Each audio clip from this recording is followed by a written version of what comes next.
Look at this, Tony. This thing's not going. Oh, hi. Let's get it in the wide. I want to show my guest. Welcome to another episode of Scare's Screamcast. I have my guest here today. This is Tony. Are we saying your last name, or what are we going to do here? Say Tamayo. It's fine. Okay. I could say tomato. Tony, remember that tomato, one time? Tomato, tamale. Tamayo. Tony Tamale. It's hard when your name is Tony. Tony Bologna, Tony Macaroni. You've got all sorts of nicknames. I like them all. Tony Tomato's my favorite, but we call you Hey Yo Tony. I love that. I've gotten used to it. Yeah. Yeah, out at Scream Theater, we call him Hey Yo Tony. Tony's been to, I think, everyone. Been to everyone. And you're my first guest today, and there's reasons for that. But look, I got one of these. Don't worry, I'm not gonna. But it's loud, Tony. I'm gonna tell you right now, I'm a little nervous. I'm scared. Have you ever seen one of these before? No, I never have. It's in celebration of Tony's first, or it's in celebration of Scare's Screamcast's first guest being Tony Tomato. Oh, Tony.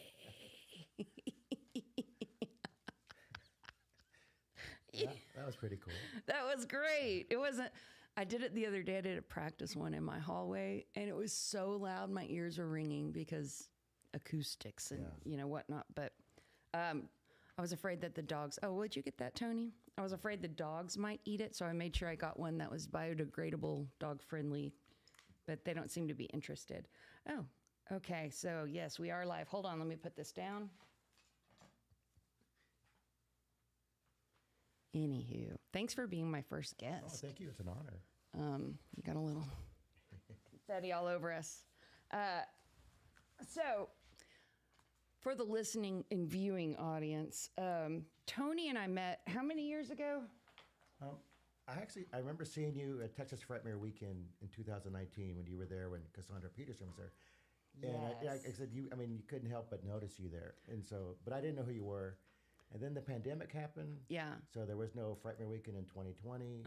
I didn't go in 2021, but I saw you again at Cult Classic Convention in 2020. No, 2022, because the Immortals were supposed to play, and then there was a rain out or something. I did see you before that. I saw you at Horror for the Holidays in 2021. Okay. And that's when I finally went up to you and, because I was following you on Instagram, and I was like, okay, I am Tony. And you said you knew who I was, I guess. Yeah. So from there on, I would see you at different events. I saw you at a Bloody Rose Boutique. They had some kind of thing outdoors that I went to, and you were there promoting Bat City Scaregrounds. I remember that, yeah. What is on my... Do I have confetti on my head? No, I don't see it. Tony, don't you lie to me. Sorry. Oh, it's foil. Well, okay. Yes, I remember that. And I remember it was at Horror for the Holidays where, like, we were just kind of walking around, and I was like, well, if you're going to walk around with me, can you take pictures? Because people will come up and ask for a photo or whatever. So Tony is the official picture taker and has evolved into, now we're just friends. Yeah. And we go watch movies together and stuff like that. And now you also like help me out at conventions where whenever I table at a convention. That's fun.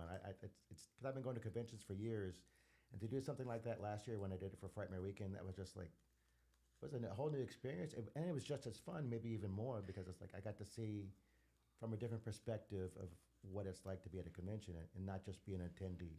Tony I loved it. Is the convention guy. If you're not sure, that I want to talk about that because you're known at the conventions. Like people that go to these conventions in Texas in particular, all over Texas, they the ones that go all the time, they know you because you go all the time.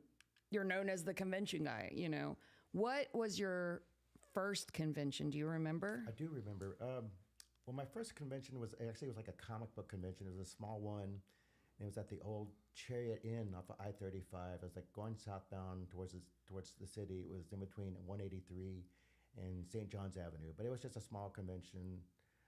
They just had artists there. And I went because I was young. I had a sleepover with a friend, and his older brother was into comic books. So we went to that, and I loved it. But really, I got into conventions because I'm a big Star Trek fan. I'm a Trekkie. And I used to go to Austin Comic Books all the time. And one day I went in, and they had a flyer for a Star Trek convention that was at the old it's the Renaissance Hotel now, but back then it was the Stover Hotel. And Marina Sirtis from Star Trek: The Next Generation was the guest, and I'm Who did she play? Counselor Troy. Oh, And this was during the 7th and final season. Beautiful of The Next Generation. woman. Yes, yes, she is. And like I said, it was during the 7th and final season of The Next Generation. So she came, and I was really interested because at the time, Next Generation was going to start doing their own movies. They were transitioning from the original cast to the Next Generation cast. So I wanted to hear what she had to say about it. So I went to this convention, and I had fun. It was a lot of fun. It was nice to see people in cosplay, as characters from Star Trek. So from then on, I just kept going to every convention that came to Austin. But within 2 years, I was already traveling to California to go to big conventions. I met everybody from the original series out there in California, and I still I kept it a secret. I didn't want people knowing because it was kind of, at the time, it still looked down. You were a nerd if you went to these conventions. But over time, it's transitions. Like every hit show now seems to have a convention. And anyway, this is before the internet too. I didn't, when I started going to these conventions in California, I was on a mailing list, and I remember the company's called Creation Entertainment. They did Fangoria Weekend of Horror Conventions. So that's how I found out about horror conventions. I was like, oh, I really want to go to one. And eventually they brought one to the Renaissance Hotel in 2008. And that was my very first horror convention. And I loved it. There's a big difference between horror conventions and the sci-fi conventions. I love horror conventions because the actors they seem more personable. They do the table photo ops there. And, it seems like they really have a much better time talking to the fans. And what about, what's different with the Trekkie conventions? Is it more like you just go and watch a panel? Are you able to go to the tables the same way at the horror conventions, or what? In the beginning, when the conventions I went to, the actor didn't come out until the end of the day. So you had a lot of panels during the day. And it was just basically, if you were there to see the actor, you had a lot of waiting to do. So some of them had a lot of merchandise tables, some of them didn't. But it was fun. But they didn't do photo ops back then. At the horror convention or the Trekkie? The Trekkie conventions back then. And I've talked to some of the actors over the years and say, hey, back then in the 90s, you guys didn't do photo ops. I mean, I could have got a picture with the entire cast of Star Trek while everyone was still alive. And they weren't doing that. So I did get a few table photo ops with people that were doing them. But like Shatner, no, you could never get like a photo op with him. I mean, a table photo op with him or Leonard Nimoy. But oh, that's too bad. But I did eventually. Years later, I did get the professional. The professional one. So if you haven't been to a horror convention or any kind of convention, there's two ways to get photos with celebrities. You can buy the professional photo op, and it's like this cattle call sort of. You're in a line with all these people, and sometimes the line is quite big. Usually, and sometimes they have a numbering system, I guess, and sometimes you just hop in line. But and then you go, and it's real fast. You go into this curtained off area, and you say hi. You get to say hi. Sometimes, like when we did the photo op with the Screamcast, they were all really pleasant, and but they only give you 2 seconds. It feels like. Yeah. So you got just a couple of seconds to take a quick photo, and then they shuffle you out. Yeah, it's not a meet and greet. Some people. It's think not a meet is, and greet. It is. I've only been to one. I've done one photo op that turned into a meet and greet, and that was Chuck Norris. Sadly he passed away last week. Yeah. But he turned it into a meet and greet, which I loved because he had a long line. I wasn't able to get his autograph at the last convention I saw him at, but the professional photo op, he was just like, hey, how are you doing? He gave me a big hug, and I got to talk to him and told me, you're my hero. I've loved you since I was a kid. And then I recognized his son, who was on the sides, and I said, is that your son? He goes, yeah, Dakota, come here. And so he had his son come over, and I got to shake his hand, and it's like, I mean, I wish I had known that was my last moment with Chuck Norris, but yeah, it was a great moment. When was that? 2023 up in, it was a Bell County Comic-Con, and that was fun. That was my first time out to that particular convention, but I had a blast. It was like I said, I got to see Chuck Norris again. How many, if you could ballpark it, how many celebrities do you think you've met at these conventions? If you could. Oh, man. Maybe close to 300. Whoa! There are some. I mean, I've met some big names, and I met a lot of the supporting actors. Yeah. Because when I was going out to California in the late '90s, I would go into a particular convention in Pasadena called the Grand Slam Convention, and this was like 30 years after the original series was on. But a lot of those actors that appeared in the 60s, like one-time episodes, they were there signing autographs too. So it's fun to watch these old episodes, knowing I met this particular actor. Yeah. He was an ensign, or he was an engineer, or he played an alien. And there's only like 79 episodes of the original show, but still, it's like I've always loved that show, and that's what really got me into conventions. So yeah, I've met, I'd say, about close to 300 people. Who is of the ones you've met? Who, like, I don't know. It's hard to ask questions like who is your favorite, but do you have a favorite's the question. Like, is there a celebrity experience that you had that was like top tier, like memorable? It's fairly recent. Kristen Ritter is one that I've liked her for 10 years, probably more. But what was that TV show she was on recently? Well, it's not that recently. It was like 2014 or something. With James Vanderbeek. Yeah. The girl, the bee in apartment. Don't Trust the Bee in apartment. Yeah. I loved that show.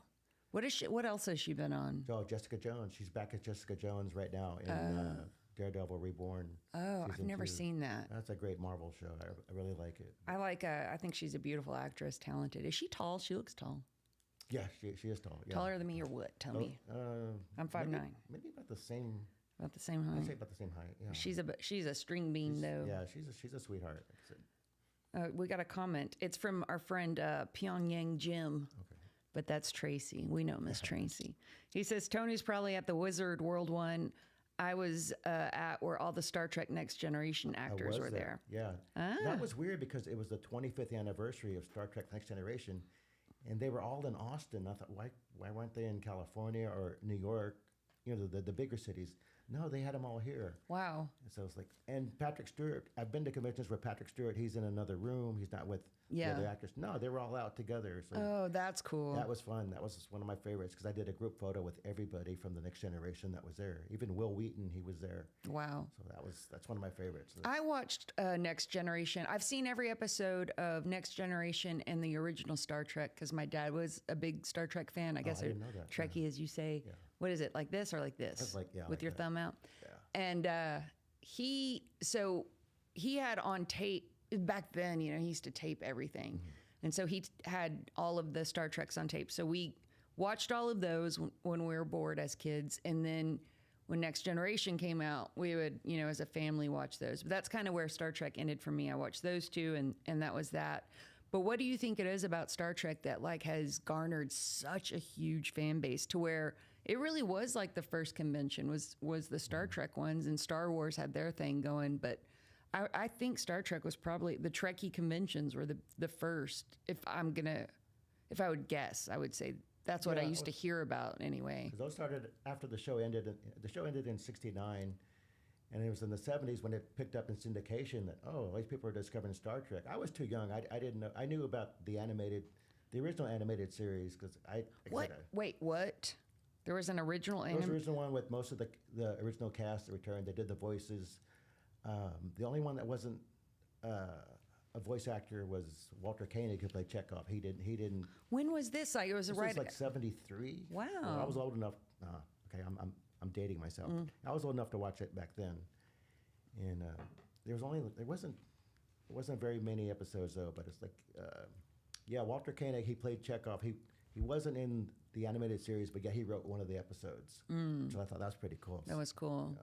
What do you think it is about it that make people just, has so many people are connected to it and so many people love that show? I like it because it shows like a future that maybe people really want, like where everybody is, there's no, I don't know, hatred, I guess. People are accepting of other people. I've always liked that. That Star Trek had the very first interracial kiss. True. And I've always accepted people for who they are. And I think, my mom, she has nothing to do with Star Trek, but my mom is very accepting of people as well. And so I think that I got values from her and I got values from that show, just from seeing how people are, because they were together to make, make things better. That's why the show is like to seek out new life, new civilization. It was, It was a fun show. It was a fun show. And even further than the first interracial kiss, what was that actress's name? Nichelle Nichols. She was in a position like as an African American woman on this, spaceship in a high position. You know what I mean? They weren't really back when that show first started. And I know it was supposed to be in the future, and that's part of what they were doing. But like that was kind of unheard of back then to have that kind of just an interracial crew, even. And they did a good job with that actually. That was cool. How old is Dangle Shatner now? He just turned 95 on Sunday, so it's like, and he's still doing conventions. I'm going to see him in June at SpaceCon in San Antonio. Nice. So. Yeah, I think he's gonna be with us for a while. Someone else commented, "R.I.P." Where'd it go? I missed it. R.I.P. Chuck Norris. They said. Someone also says this is from Tracy. It originally aired simply under the title Star Trek on Saturday mornings from September 8th, 1973 to October 12th, 1974 on NBC, spanning 22 episodes over 2 seasons. I guess he's talking about the cartoon. The animated, yeah. Or the animated. I'm going to have to look into that. I didn't even know. It was interesting because, I got to film a feature-length horror movie recently out at, here in Austin, out at Bat City Scaregrounds. The movie's called Blood Hollow, and I really enjoyed my time on set, but I told you, like, some of my favorite memories was because we got to have Jeffrey Combs come in.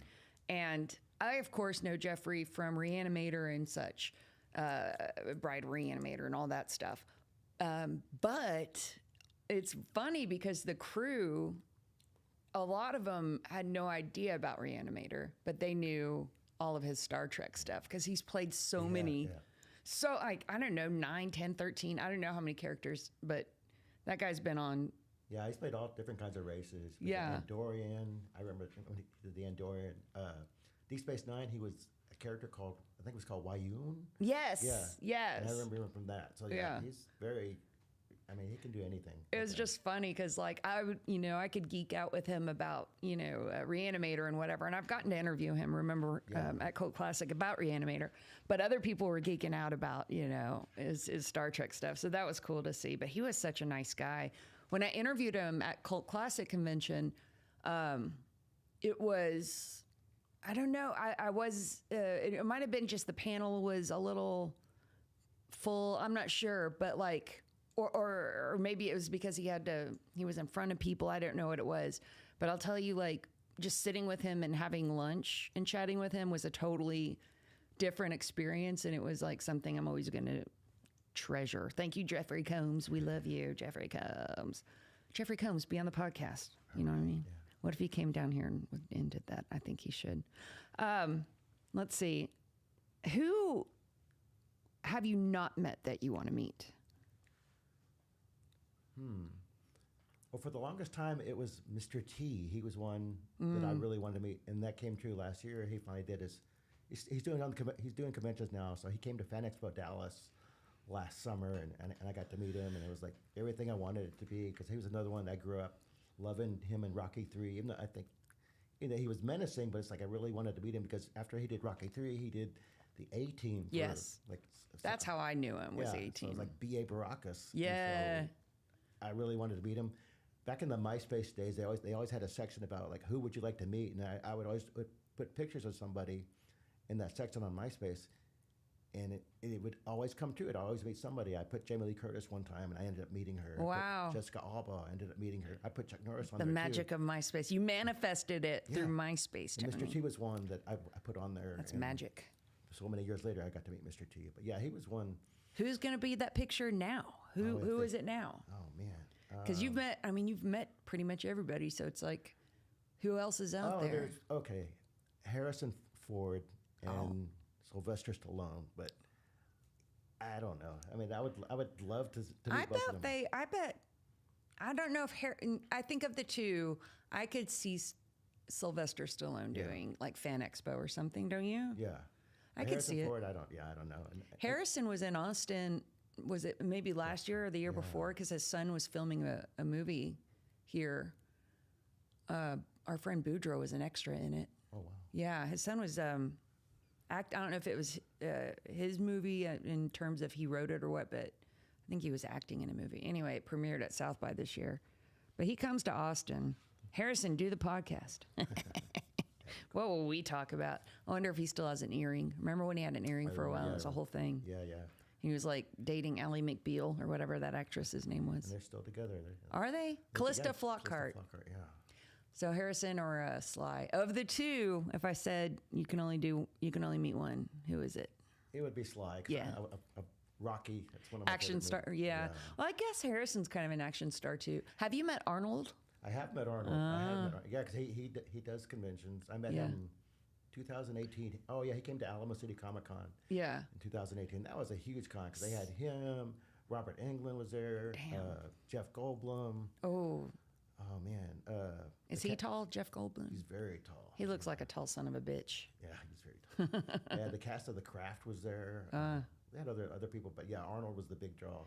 If Arnold's going to do one, Sylvester's got to do one.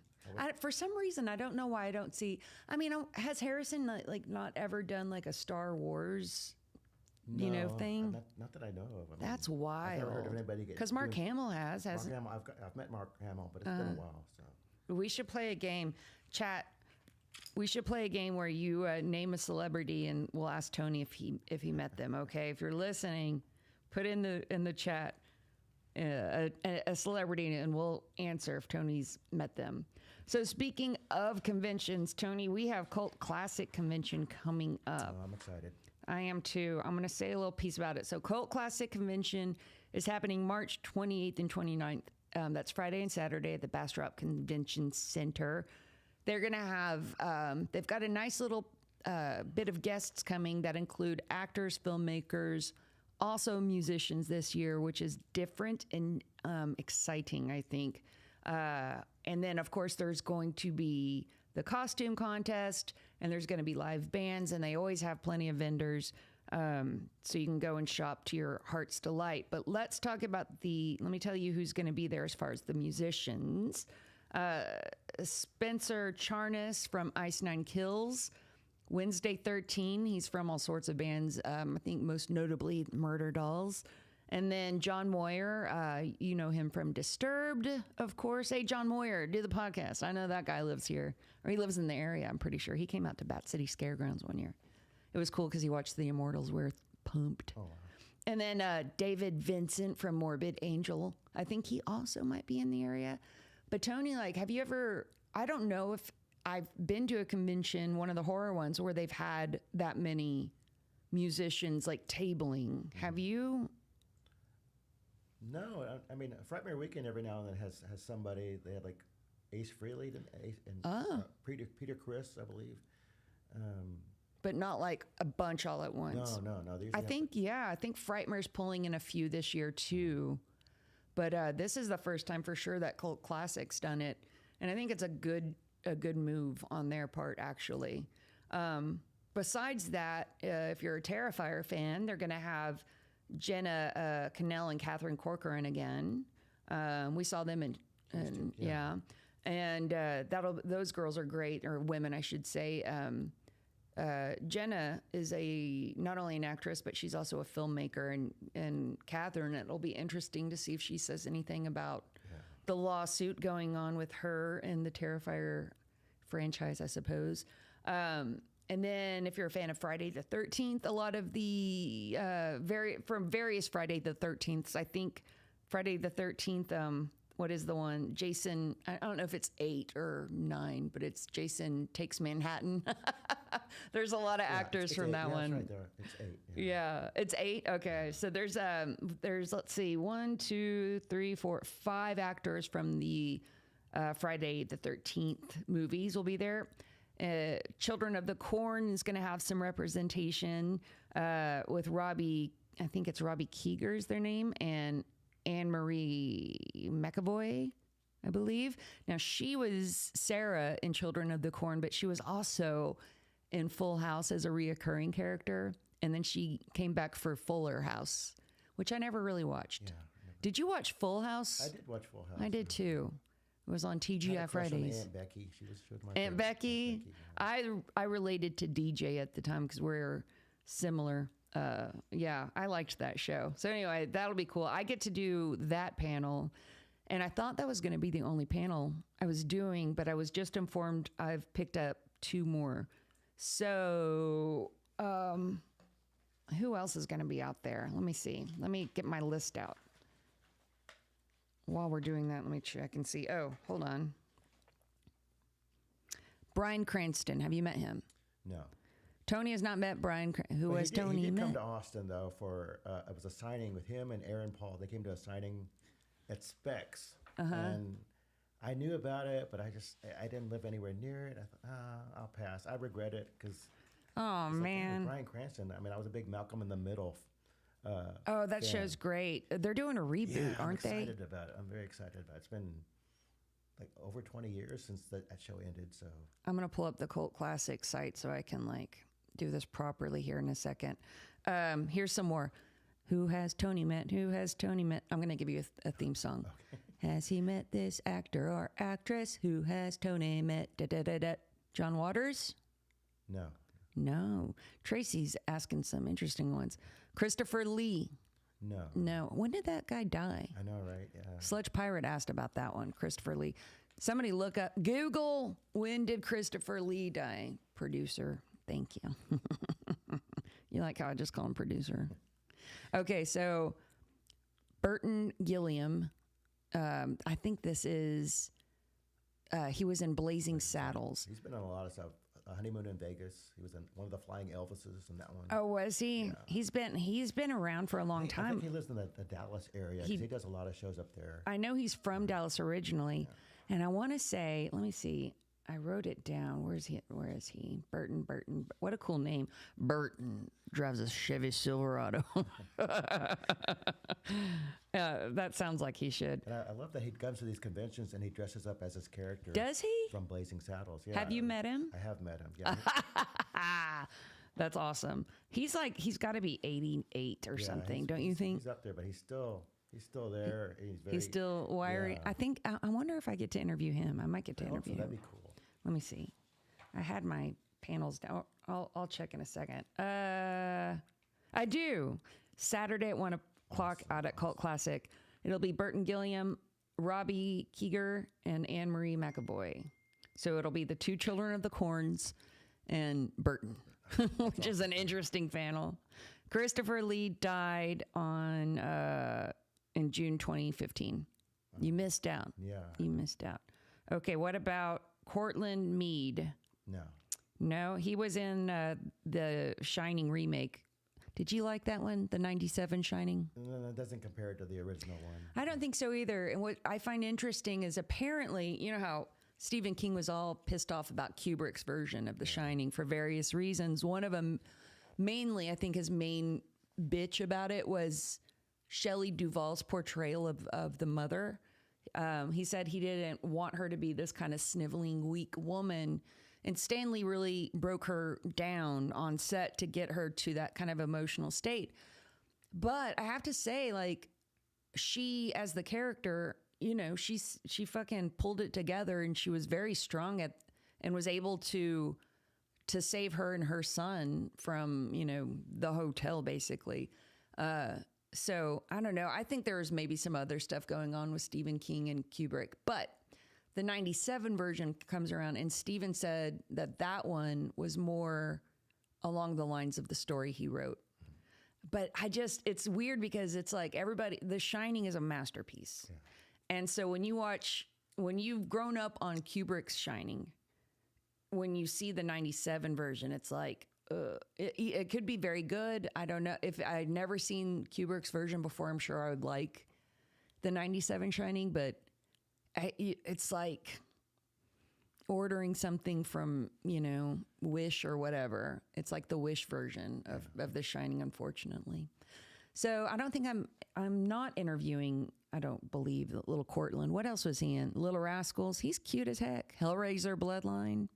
Karina. Oh, have you met Whoopi Goldberg? No. I know she did one convention finally because she was Guinan on Star Trek The Next Generation. And they brought her back many years later on Star Trek Picard as Guinan, which I thought that was pretty cool. So no, I've not met her. She doesn't like to fly. Did you know that? Like, I heard Mark Hamill doesn't like to fly yeah, either. So. I think that's why a lot of them don't do conventions. We got some more. Who has Tony met? Who has Tony met? I've already forgot your theme song. It was short-lived. It was. Gene Wilder. No.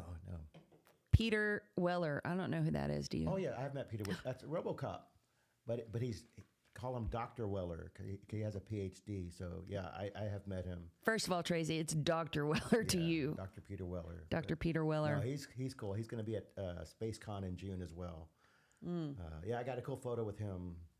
I've done 2 photo ops, but I don't have his autograph, so that's something I'm going to get this upcoming June. Who was it who played Max Headroom? Oh, what was his name? Matt. I know his name is Matt. Did you meet him? Have you met that? No, and he filmed. He was one of the villains on.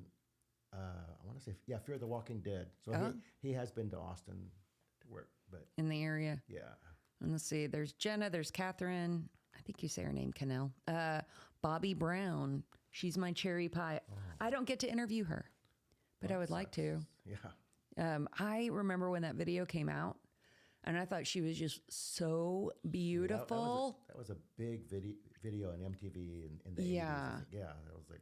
It was definitely eye-catching, and I was like, oh, I want to look like her, but, I don't have it in me to be a blonde.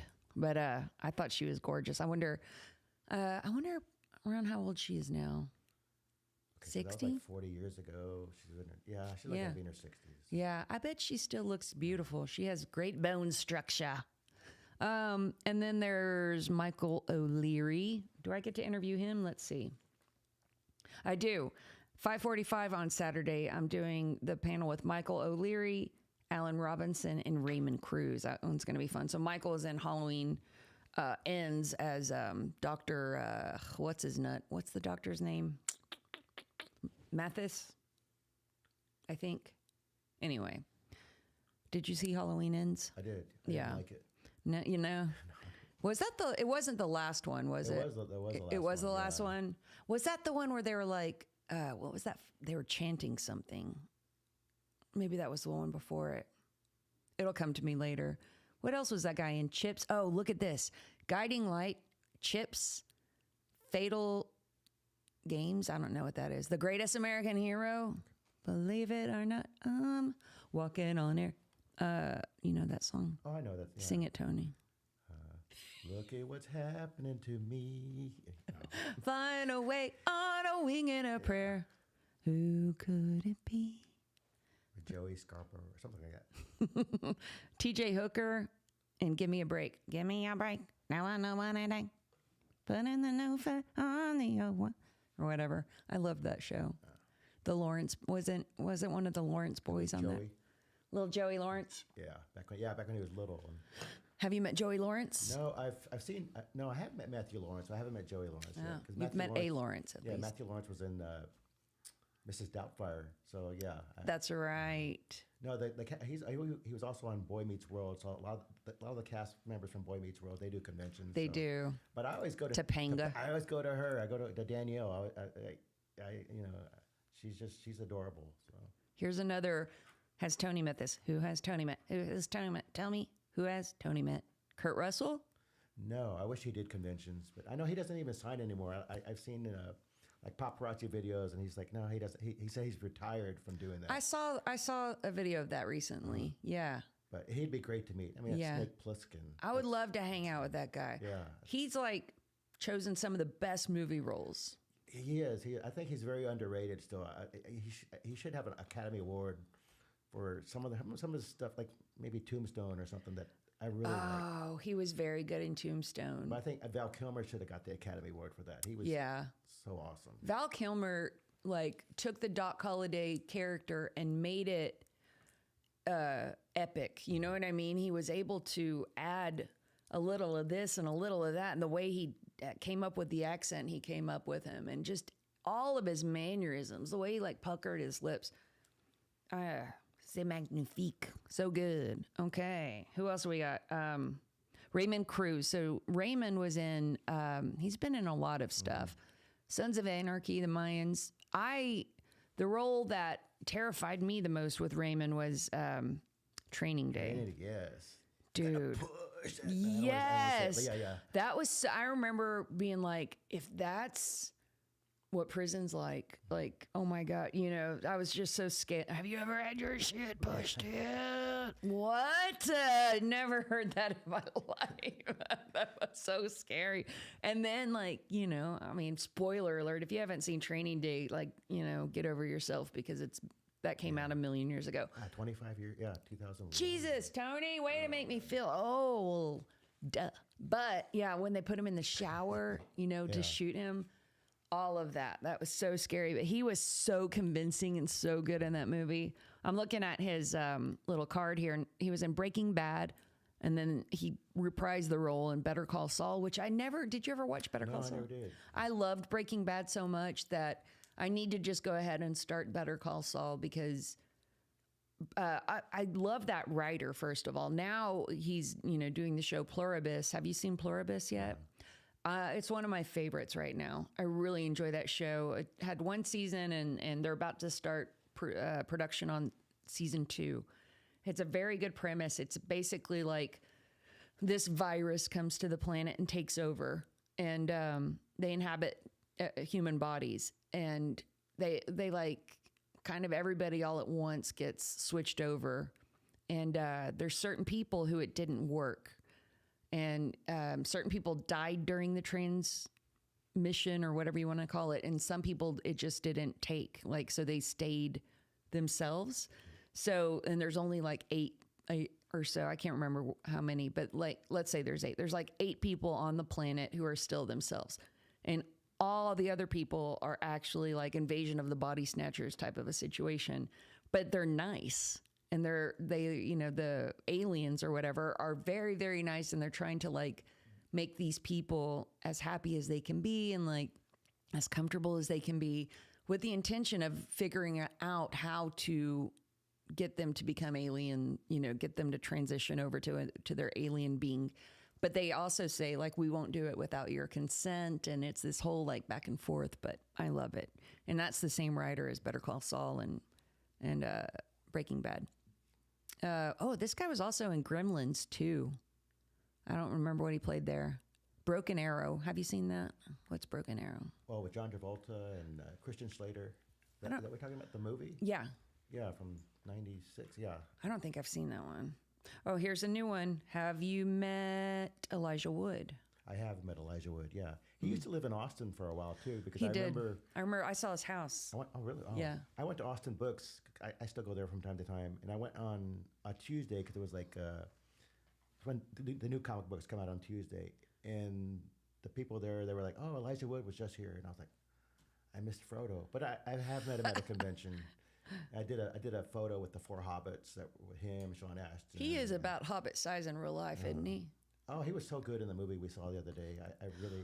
We're going to get to that here in a minute. Ready or not, too. Good transition. Yeah, we're about to get to let me wrap up the cult classic. Okay, so who else do we have? Okay. And then Sunday, it's the Friday the 13th people. Yeah. And then, right. Okay. So, yes, I'll be at Cult Classic. Tony will be there what day? I'll be there both days. Okay, Tony's going to be there. I'm going to be there. I'll be floating around. I might sit down at the Bat City booth here and there, but I have the 2 panels, Saturday at 1.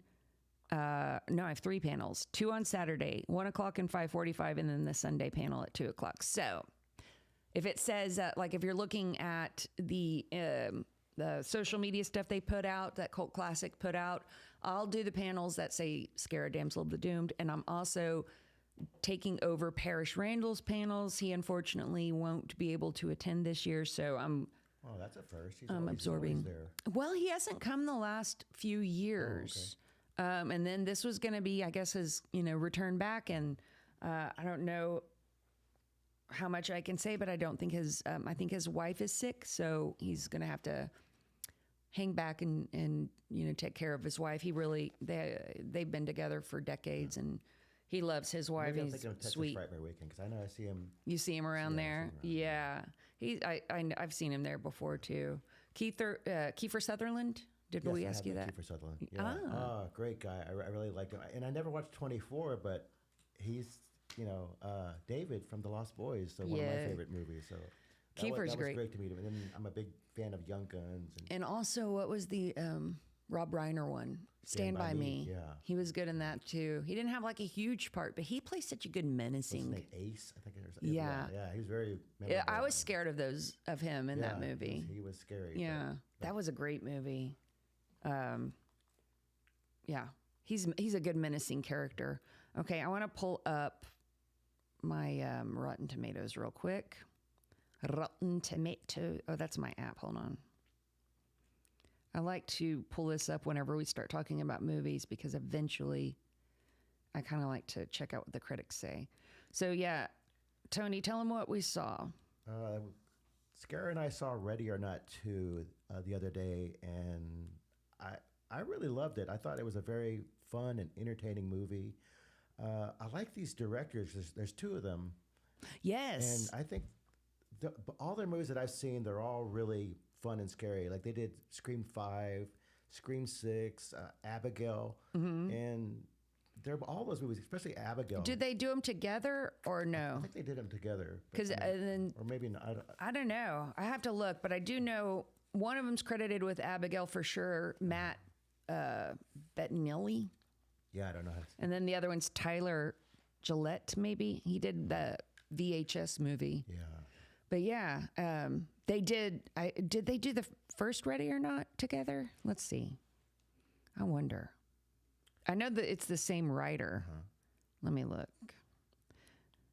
Ready or Snot.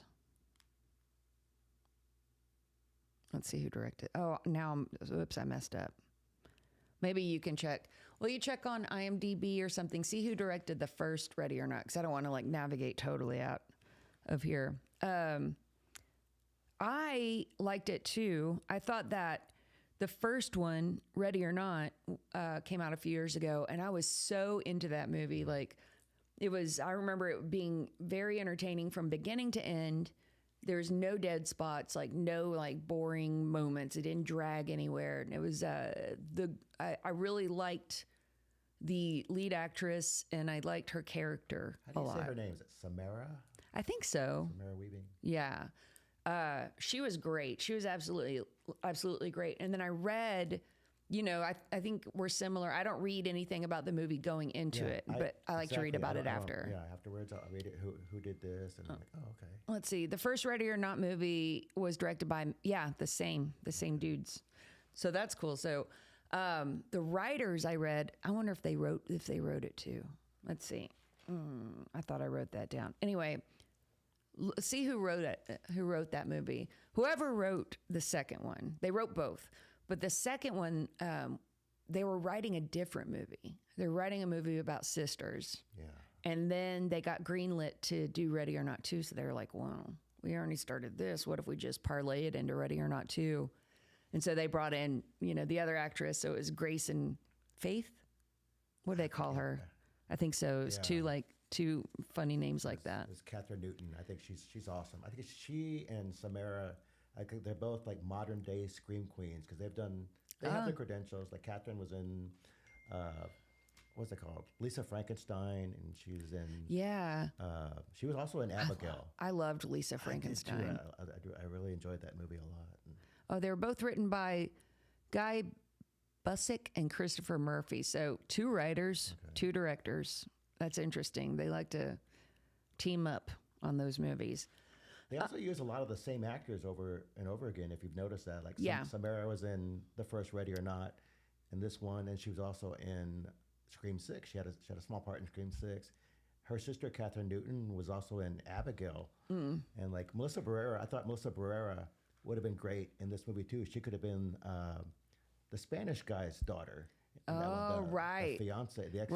Right. That whoever played her was good, but that could have been a good. Just because Melissa Barrera worked on Scream 5, 6, and Abigail. So yeah, I think these actors have a good relationship with the directors. So I think I'll tell you what, like on the little bit of film work I've done, I know something to be true, and it's like one gig will lead to the next. And if you're cool and you don't make a big fuss and you're good at what you're doing, whether it be on the cast or on the crew, it'll lead to another gig, usually with the same people.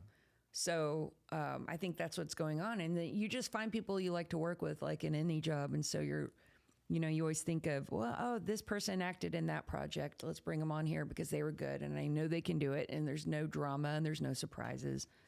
So, yeah, you tend to see like that. Like Ryan Murphy does that a lot. He reuses the same actors constantly. And I like to see it, honestly. I think that's pretty cool, Of course, Rob Zombie, you're always going to see Sherry Moon, which I think, by the way, super sweet. I think it's adorable. I don't know if Sherry is the best actress, but I just think it's adorable that he always includes her, and I will defend him for that until my last breath. What was there's something I wanted to say about this. Oh, so the very first one, Ready or Not, the first one, they produced that for $6 million, I think.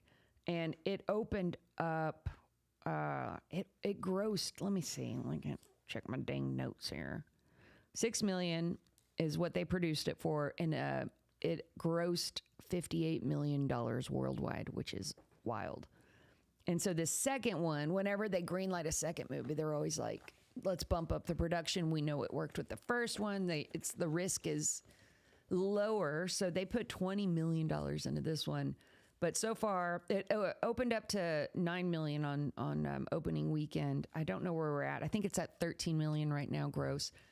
So it's not as successful on track yet with the first one. I mean, we still have time for it, to be in the theaters, but it's still it's still doing okay. I wish it was collecting some more money. I feel like people don't go to the movies as much as they used to do. And it was a long break in between movies. It was 7 years. So. Yeah. And I like that little nod in the movie where Catherine Newton's character is saying she hadn't seen her sister in like 7 years. And maybe that's a nod to how long it's been since the first movie came out. So. Did you know? So another interesting thing they did as far as timeline goes, they were talking about how the cabal, or whatever you want to call it, of the families hadn't met since October, I think 1963 or whatever. They gave a date, and it was basically right after the Kennedy assassination. Yeah, okay. I think indicating that maybe that family was involved. I don't know. There's a few Easter eggs in there. Okay. Christopher Perella says hi. Hi, Christopher. He didn't say anything. Well, hello, Christopher. Back to the movie. All right. Kevin Durand. I know another guy and we met him together. That was awesome. We got to meet him together at Frightmare. And I remember when we met him, he had this crazy blonde hair. It was super blonde, right? And then in this movie, he had that blonde hair. So I wonder if when we met him, if they were filming. Yeah. I wonder. It took 3 days for him to film his scenes. I'm not going to say what happens, no spoilers, but he did a good job. He was an interesting character in that movie. They said the hardest part of filming that movie wasn't the kills or the choreography or the gore or any of that. They said it was, the scene where all the families are gathered and they're meeting, and Elijah Wood's character, who is basically the attorney for the devil or something. He's like Satan's lawyer. I don't know. What would you say? He's basically something like that. He's explaining the rules of the game to the two sisters and then also to the families. And they were saying that was difficult because they had to get all of the reaction shots from all of the different characters, because the movies, let's see, he says, reactions are a key to creating emotional effect and rhythms of cinema. It's not just what is said, it's how people respond. And so they didn't want to focus on just when Elijah's delivering his lines, it's just on Elijah. They had to show everybody's response. So they said they broke it up into little mini, scenes within a scene, basically. So all the cameras would be on, the Hispanic family for a while. And then it was the Indian family. And then, so it was just, that's a lot of setups and a lot of time. And I'm curious how long it took to film that whole scene. And the other quote that I read that I really resonated with was one of them said, my movie is a series of choices with pressure over time, which I think kind of really described that. That describes a lot of movies, honestly. But a series of choices with pressure over time. That's definitely Ready or Not too, because it's constantly a cat and mouse sort of a situation, and then they just kind of ratchet it up. And you know what else was really cool? So the two sisters, they start off, not in the best relationship. And this isn't spoiling anything, but they've been estranged, like you said, for 7 years. And the brother and sister, played by Sarah Michelle Gellar and what's that guy's name? Sean Hatose or something like that? Yes, Yeah. Sean, however you say his last name, who was also in The Faculty with Elijah Wood. Oh, yeah, okay. See? I don't know why, I just got that. I didn't know. Okay. Although we said it would have been funny if Sarah Michelle Gellar and Ryan Philippe, yeah. would have been played brother and sister in this movie, but they used Sean, and he did great. Sean's creepy. He plays creepy. So the two, Faith and Grace, or whatever their names are, they start off like not having a great relationship. But as the movie goes on, they get closer. And then the brother and sister, they start off like, I wouldn't say they have a great relationship, but they're working together. And as the movie goes on, they start to separate. And it happens like at the same time. So like when you eventually rewatch that movie, or if you're going to watch that movie, like you'll see that happening, which I totally can see it now in my mind's eye, but I thought that was a really cool technique to employ. Yeah. And it kind of, I don't want to say anything further because I was about to say something, but it would spoil it. So anyway, what would you rate the movie on a 1 to 10? That's a hard one, huh? Yeah. I don't like doing that myself. I don't know why I haven't asked you that. I definitely like this cast because I was more familiar with some of these actors, like Sarah Michelle Gellar. I've been a fan of hers since her All My Children days, and then I love Catherine Newton. Like I said, she's like I said, she's a modern day scream queen, like her and Samara, and of course Sean, I can't say his last name either, but yeah, it was good to see him too. And then Dexter Carbonell, I think that's his last name, the Spanish guy, the one. The father in that one. Oh yeah. Yeah, I know him from Lost, and he was the mayor in the Dark Knight. Yeah, they had a really good cast. So on the cast, because I was familiar with them, maybe I give it an 8. Well, that kind of goes along. So like, they do percentages on Rotten Tomatoes. Mm-hmm. The tomato meter, which I think is the critics one, the certified critics, they give it 75%. But the popcorn meter, which I think is the audience score, is 90%. So that's your 8 is like right in the zone. The critics' consensus of this movie is tempting fate by picking up where it left off after an extended absence. Ready or Not 2 cheats the sequel Curse, thanks in large part to Samara Weaving's ferocious commitment to the bloody bit. Oh, and there was a lot of blood. Yeah. And I don't think it was all CGI blood. I mean, there was some blood where I was like, that has got, they had to do that practically. Because at least I used to be able to tell when it was CGI blood. Someone said, most movie theaters are closed where I'm at now. Oh, but we still have the Eden Drive-In opening soon. Wait, what? But we still have the Eden Drive-In. Oh, well, that's cool. Where do you live, Sludge Pirate? Sean Hatose, how do you say that? Is on The Pit. Oh, Dr. Abbott. Wait a minute. Oh, he is. Do you watch The Pit? No, I've been wanting to because I like Fiona Dourif. I know she's on it. Yeah. Too. I really like her. She's a sweetheart. So she goes to the conventions a lot. Yeah. Somebody thought I was her one year. It was not when I was all like this. It was when I was regular. Yeah. And they came up to me because they were like just talking to me like they knew me. And I was like, what? And they thought I was Fiona. Oh, wow. And I was like, I don't think I really look like her, but I was flattered because I think she's cute. Yeah. The Pit's really good. You should watch that movie. I mean, that series. Started, I guess. Huh? I think season 2 just started. Yeah, it's on season 2. Yeah. Several episodes into season 2. That's right. I knew I recognized him from somewhere else in the movie when I was watching that movie. Because you had said The Faculty, and I was like, that's right. That was so long ago, but yeah. He's got a good character, a good role on The Pit. I was an extra in The Faculty. That's why I remember that movie very well. But are you on screen? Do we see you? No, it was the big football scene, the football game scene. And the only person I remember when we did that scene, and she's not even in that scene at all in the movie, but it was Bebe Neuwirth. I remember her. She was getting the audience riled up to cheer and all. And then there was this guy, this unknown actor named Usher, that was people were all crazy about, but he only had like one hit song at the time. Raymond Usher? Usher, yeah. Usher, yeah. That's funny. I couldn't recognize anybody else from where I was sitting. And that was an overnight shoot in Lockhart, Texas, but that was a lot of fun. They shot a lot of that movie at Texas School for the Deaf too here in Austin. Yeah, that's right. Lockhart's adorable, isn't it? Oh, yeah, I love Lockhart. Yeah. Okay, I want to look at. Let me see. Let's look at. I always like to check out a little bit of the critics' reviews, and I like to see. Okay, let's see what Joyce Slayton from Common Sense Media. She only gives it a 2 out of 5, which is a Rotten Tomato. Okay. The original film was a sleeper hit in 2019 that scored with its fresh blend of bloody gore and absurd humor.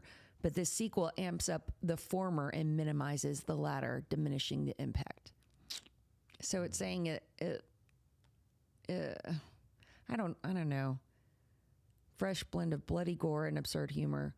So she's saying it's more gory and less funny. I wouldn't agree. Yeah, I don't agree. I thought it had a lot of funny moments in it. I thought it had a good mix. Yeah. I liked it. That's the type of horror comedy I like. I think. I mean, I like all types of horror comedy, but this one, like, I think that when you throw in action with it, that's like the secret ingredient. Yeah, exactly. I'm a big fan of Abigail. That was such a great movie. Yeah, it's action and horror, and there's some funny moments in it. I like that stuff. I liked Megan, the first one. I tolerated it, but I hated. Second one, yeah, it was like the second one wasn't even horror. No, it wasn't. I don't know what they were doing. I saw it with you. That's right. Yeah, I was so angry. Yeah. Let's see. If the first movie was horror in name only, the sequel is even less so, focusing on the kills and gallows humor. Well, that is horror. Jorge, listen. All of this is well and good from an entertainment perspective, but the outcome feels insubstantial as a result. Some of these critics, I'm like, what are you even talking about? Because I do not agree. Let's get a good one. And these are the critics, and then I want to read a audience one. Let's see. Let me find a really good, like, a lot of them are 3 out of 5. Okay, here's a 4 out of 5. There are some great set pieces, some neat, gnarly kills, and if possible, even more blood than the original. What more could you ask for? Very good. Okay, now let me go to... I always mess this part up. I need to practice this, but let's see. Let's go to the popcorn meter. All audience. Oh, wait. Verified audience is 90%. All audience is 88%. I didn't know that there was a distinction, Tony. Audience reviews. 5 stars. Loved it, but stop at 2, it says. It doesn't want part 3. What do you think? Should they do more? Maybe one more, make it a trilogy. I think anything over 3 is ridiculous. Yeah. For almost any, I'm at the point now with franchises where I'm like, stop at 3. 1, 2, 3, you're done. Because I think we're just so flooded with remakes and franchises at this point because everybody wants to just do established intellectual property, stuff that they know works and that'll bring in an audience. Like we're not getting as much new stuff as I want to get. You know. Yeah. Let's see. Here's another one. Loved it, 5 stars. See, there's a difference, I guess, between the critics' reviews and the audience. They're just like, it's a good movie, 5 stars. Yeah, good shit, 4 out of 5. I don't even see a bad review on the audience reviews. Like, the audience really liked it. I'm sure there is one. Let me click view more. I mean, I'm going to have to load more. Okay, here's a 2 out of 5. What? And it's from William. Of course it is William. What? Ready or not, don't waste your money. Had it good points when it ended. I don't know what he means by that, but that's the sentence. And then he says, acting, period. What? Exclamation point. Listen, William, you gotta figure out your grammar situation here because what's a question? Directions, where? Oh, grammar, where? You know, if you want to, and then he goes on, I'm not even going to read this. Well, actually, if you want to be numb from pain, if you want to be numb from pain when you leave the theater, this movie will put you there. I wonder what kind of, I always wonder what kind of movies the people that leave reviews like that, like what kind of movie do you like, William? You know, what a dick. Let's see what else I wanted to ask you. Let me mention this. I'll probably cut this later. Once again, Cult Classic Convention's happening March 28th and 29th at the Bastrop Convention Center. I told you there's going to be so many amazing actors, filmmakers, and musicians in attendance. There will be panels, photo ops, plenty of vendors, and also musicians playing, or there's going to be different bands there. The bands that are at Cult Classic will be Coilback. We've played with them before. They're a Dallas band. The Cabrones, Les Gargoyles, Les Gargoyles. I like saying that. The Churn, and a band called Tel Marie.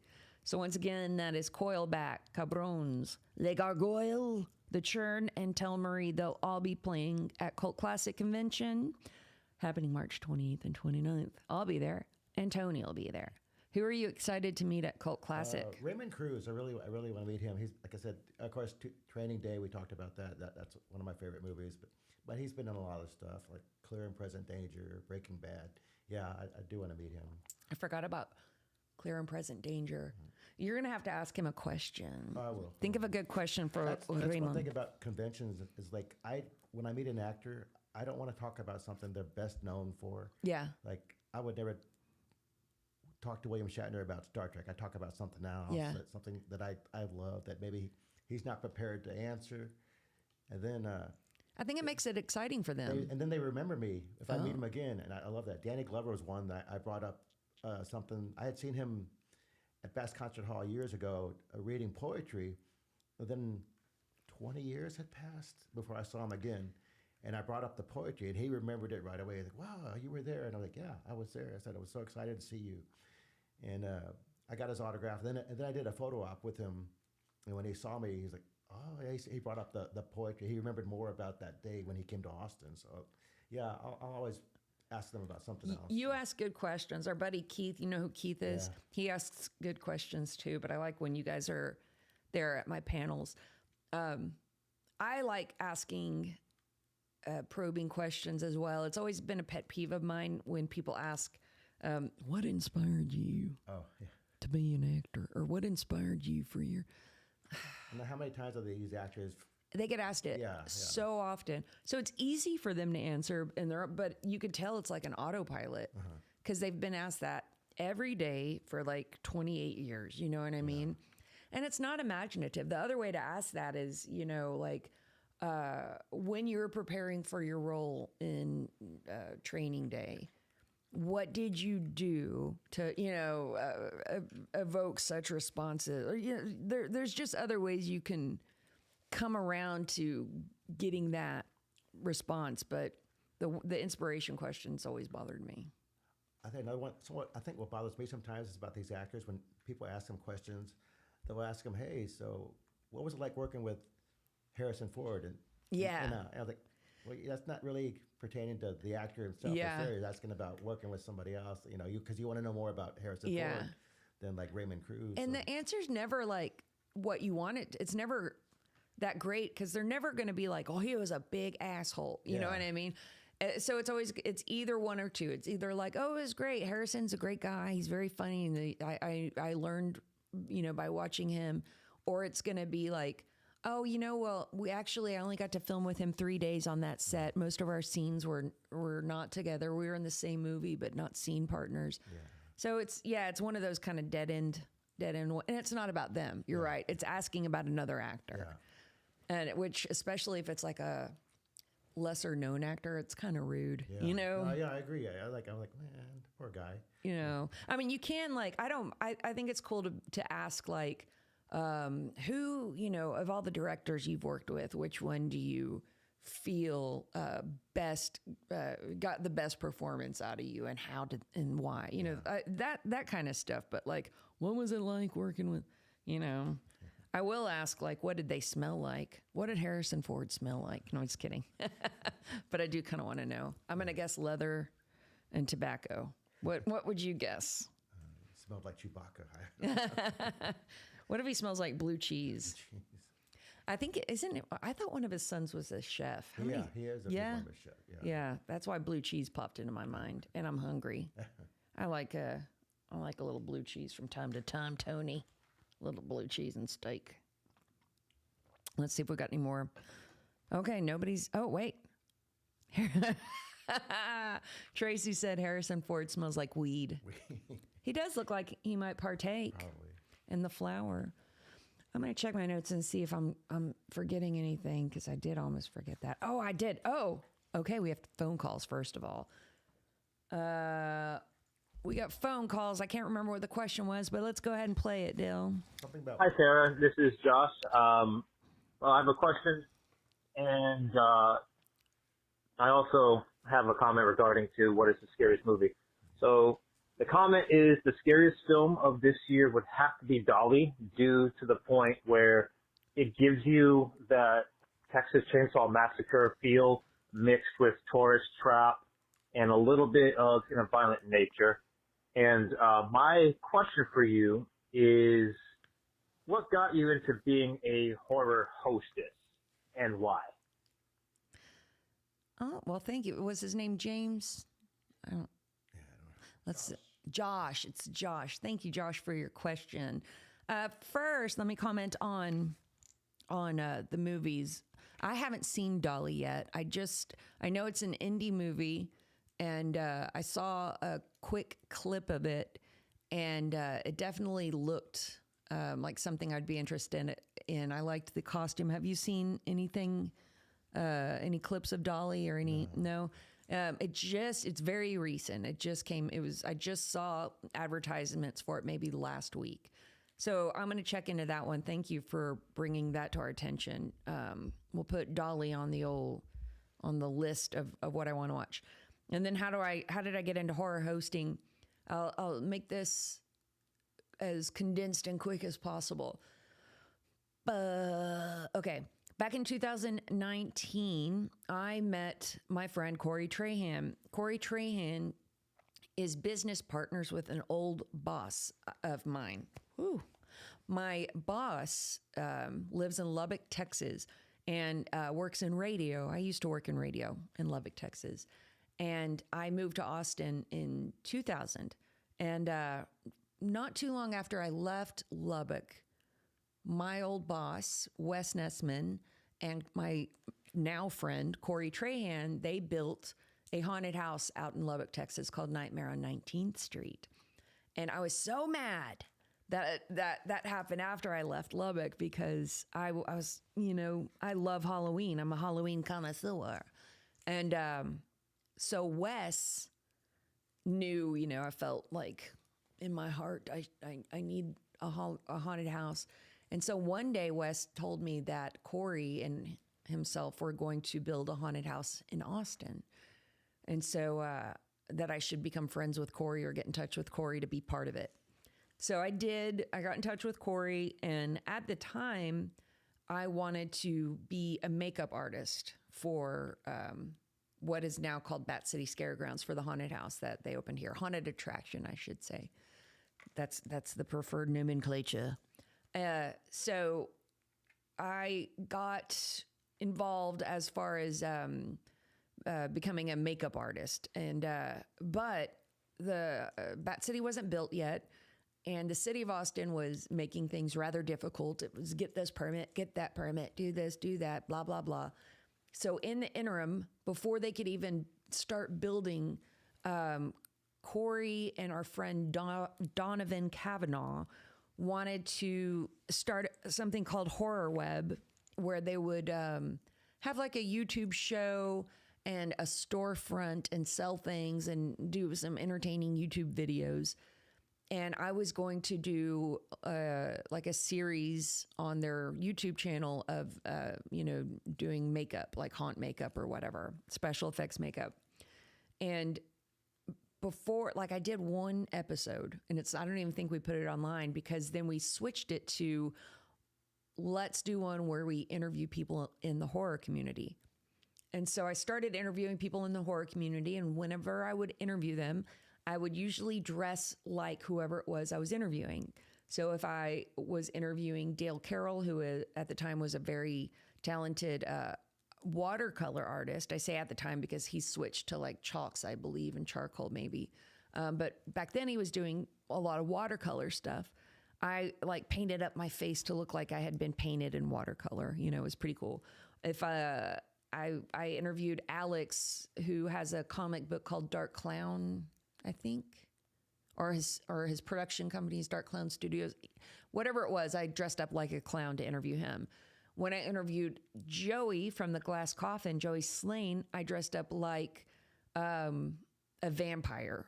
And that, I kept doing that. And then one day I was like, this is kind of silly. I should actually come up with a look that is, you know, going to stay with me. That will be, instead of me dressing up like them, I need to just come up with a creation. So I came up with this Scara back in, I think it was 2019. And as far as horror hosting, at the time I was doing interviews, and then we would host these different events. We did Halloween events, and we did a dark carnival and a dark baptism. And I started hosting Gore Noir events. Then I did Nosferatu festival events. Then started hosting panels at Cult Classic. Have eventually become a panel host for Houston Horror. Have hosted panels and event things for Blood Over Texas Horror for the holidays. I'm trying to think if I'm forgetting anything. But I still, in my mind, wasn't at the peak where I wanted to be as far as horror hosting goes. Because all of that's well and good, but in my mind, horror host is Joe Bob Briggs. Horror host is Elvira, Mistress of the Dark, where they're talking about horror movies. So I was doing all these related adjacent horror hosting activities, and I was technically, I suppose, I have a horror character, I've got the look, I'm doing horror events, but it wasn't until I wrote a movie about my character called Damsel of the Doomed, which we're going to bring up here in a second. When I wrote that movie, I wrote myself to be a horror host that hosted an event at a drive-in movie theater. There's a drive-in movie theater down the road from Bat City Scaregrounds, the haunted attraction that I'm associated with. And we met those people, and they're very lovely, and they let us film out there for the movie. And after we wrapped, I remember talking to Corey, and I said, I should actually do that in real life. Why don't I ask? We should ask them if I could host horror movies out there for them. And so we took a meeting with Chris, one of the owners out at Doc's Drive-In Theater, and he was very lovely. He was like, oh, yeah, totally, come out. And that's kind of how he sounds, Tony. Come on out. Come out and host some movies. And so I've been doing it now. I think this is year 3, right? Mm-hmm. Year 3 for being a legit, this is me and my muscles. A legit horror host. I worked out today, so I feel the pump. Look at these sleeves, boy. Anyway, so I've been a horror host since 2019, but I've been, in my brain, a legit, bona fide motherfucker for going on 3 years. And that's how it's happened. What do you think? You're very legit. I love Scara Scream Theater. I have never missed a single one. They're always fun. I always have a blast, no matter what we're seeing. Damn. And there's been very few movies that I haven't seen. Like the first movie you showed was Pieces. I had never seen that. Isn't that good? And almost everything you've shown, I own. You provide the movie, in fact, usually. Because we have similar taste in movies, which I like that. I like that a lot. So yeah, you ask me if I have something, I have it. I'll show you a picture. Yeah. I have it. Yeah. That's right. Pieces was the very first one. I love Pieces. It's got such a weird ending. Yeah. I like weird endings. I like weird movies. Tony, one of the things you're known for is giving a thumbs up. Look at this. Watch this. Look, there you are. Oh God, same shirt. Oh my God. It is. Wow. Look, but put it on just me, Dill. Let's see, just my camera. Okay, can you put that back up with just me? Now put it with him. Hey, do it. You got to do it. Wait, see it. There you go. Scratch my head. Okay. Sorry. This for the people that are listening only. Like we're putting up a cutout of Tony. So Tony, one time we were at a convention in San Antonio, Big Texas Terror, and Tony was sitting at the booth with me because my booth partner. That was before he became my official booth partner, but my booth partner was gone. And wasn't Corey? He went to get coffee. Yeah. So Tony was sitting with me, and this woman came up and she was like, "Oh my God, it's Tony Tomato," and then she looked at me and she was like, "And you?" And she wanted a picture with you, and she like included me. It was sweet of her. Yeah. But she was like, "I see you at all, like you've met everybody. You're at all the conventions." And she was like a big fan of Tony. And so she took a picture with him, and he was just like taking a regular one. She was like, no, you got to do the thumbs up. And so, hey, there it is. And that's like the classic, man. That's the classic. And I didn't even realize that you did that, until she said it. Started, yeah. And then I was like, oh, that's badass. Like, you got to move, You got a signature. If you had an action figure, it would be doing that. That was really cool. Let me parlay it into, okay, I think you probably saw this, Tony, but put this one up. We're going to do a pre-order, by the way, for the movie. For the Blu-rays, if you like physical media, we are going to do, let me scooch up. We're going to do a pre-order pretty soon of the Damsel of the Doomed movie on Blu-ray. And I'm in talks right now with our artist, collaborator, friend. I think I messed up here on this. We're in talks right now with our artist collaborator friend, Dr. Abominable, because we're talking about either making an alternate cover for the first 100 Blu-rays, or we're going to put a banner or something on here that says, one of the first 100. So it's like a collector's item. So if you do the pre-order with this first 100, you are going to get a cover, one or the other, that's only going to be done for the first 100. The cover that you see right here is going to be the official cover that after the first run is done, after the first 100, this will be the cover. But the pre-order, it'll either be something that is completely different, or we're going to modify this one in such a way to make it special. And I'm going to try to include some other artists. My friend Brenna had done some cool art that I might try to include on it as well on the back. We're in discussions right now, but we're going to figure it out, I think, this week.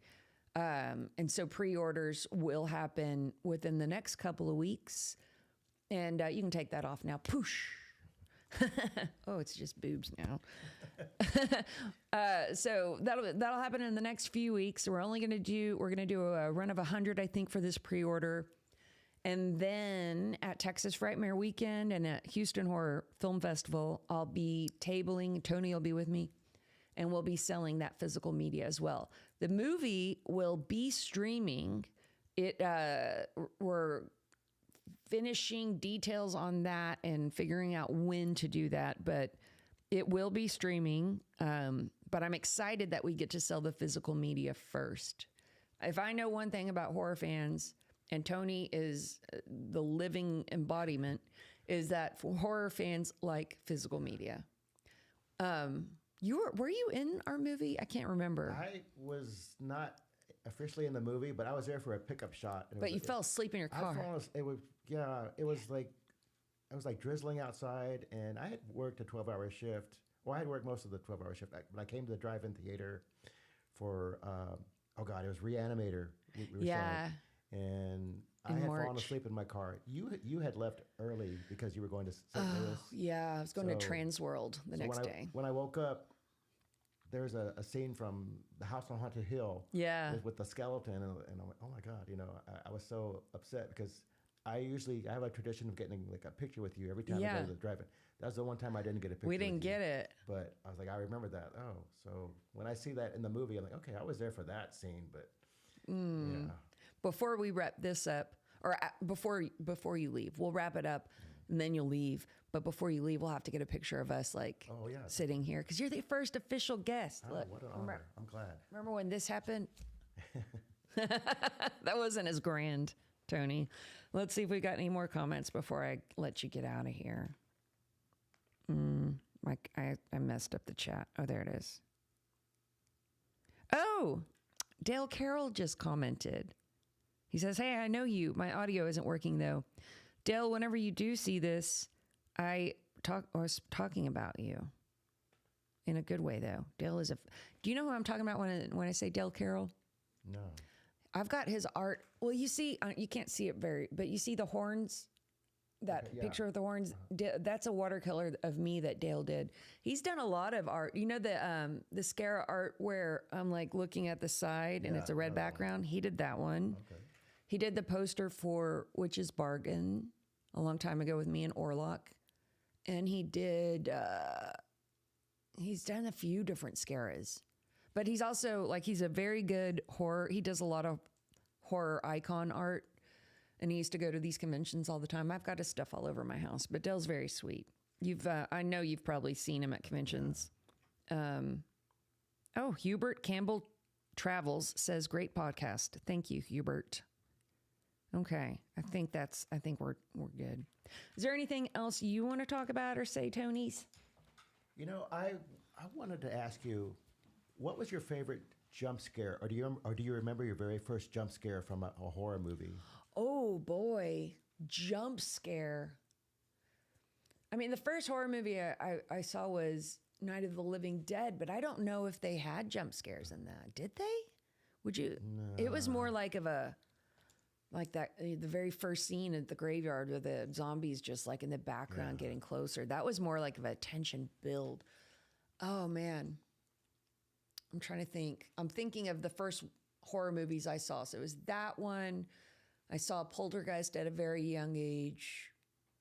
Oh, well, that's not really, I was going to say the pool scene when the body pops up, but that's not super jump scare. What would you say? I think there's a dog down here. Yeah, there's one down there.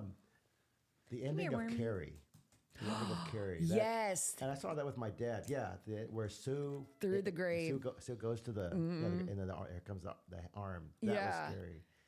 And then another one, Jaws, the original Jaws, where Richard Dreyfuss' character Matt Hooper is down in the water, and he finds the shark tooth, and then all of a sudden that body just comes out. And even Jaws 2, the scene where Chief Brody goes out into the water because he sees like a board floating. Yeah. And he gets closer to it, and the tension's building, and then he gets to it, and he pulls it, turns it over, and there's a body attached to it. That was scary for me. But yeah, something like that just really. I'm going to have to think about that, and then, we have one more phone call before we go. I'm going to think about that. You pick up old Gomez.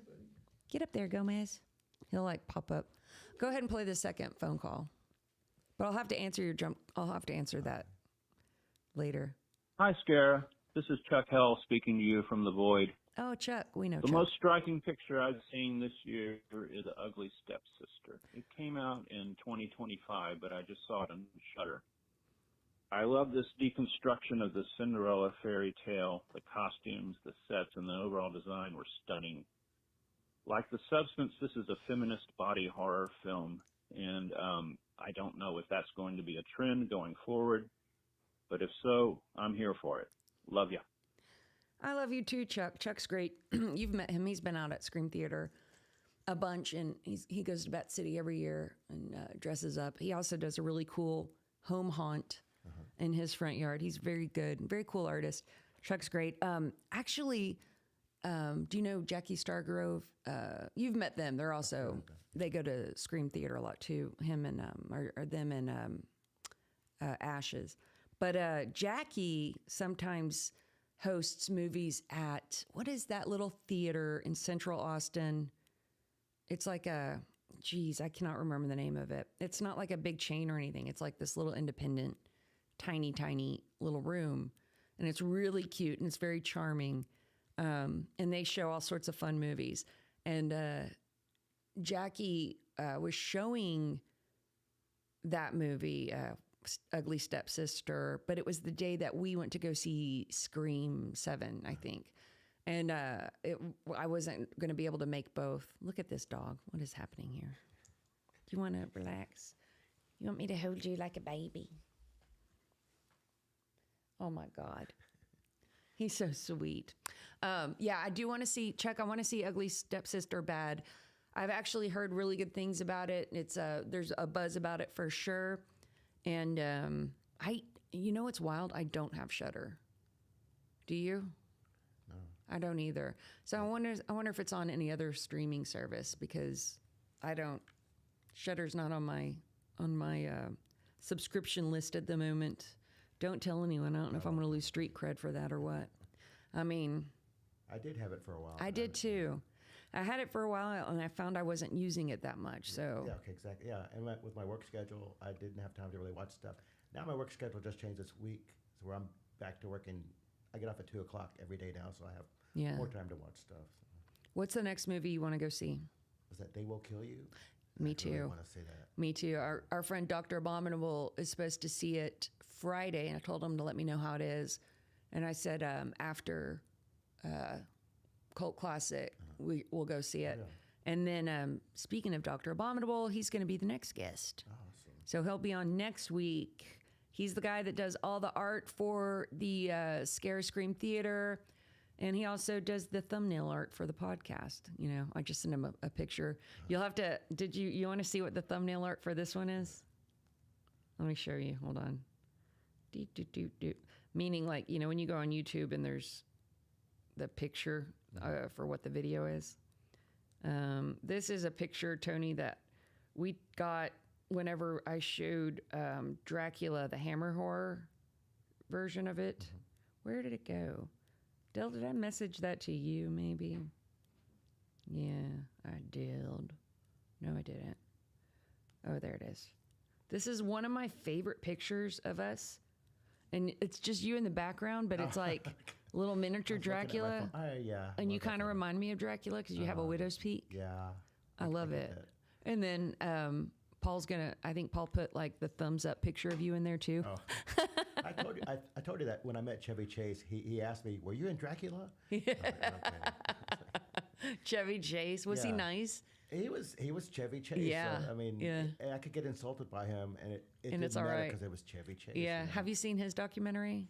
No, I haven't. It's pretty good. It's pretty good. He's a musician. Did you know he was basically in Steely Dan for a while? No, I didn't. Yeah, he's a good musician, actually. It's a very interesting story, that one. All right, well, Herman is getting a little antsy. So I think that means it's time to wrap it up. All right. We had 2 phone calls. We should come up with a question for next week. Okay. What should it be? Well, I did like the jump scare one, but... What's your favorite jump scare? Yeah, what's your favorite jump scare? Okay. Look at this, Tony. Call Scare Us Scary Hotline at 512-710-8766. Let us know what is your favorite jump scare in a horror movie. Or just, tell us one that you think stands out. What jump scare stands out to you out of all of the jump scares of all the horror movies? Give us a call, 512-710-8766, and let me know. Thank you. That's enough. All right, well, let's sign off. That was a good question, Tony. Thank you for being the first guest. No, thank you. I'm honored. You're my friend. I appreciate it. You're my friend. Oh, thank you. And Herman's my baby boy, my pride and joy. Oh. My name is Scara, Damsel of the Doom. This is Tony Tomato, Tamale, Tamayo. Heyo, Tony. Yo. Heyo, Tony. Thanks for the movie. And I'll see you in your screams. Oh.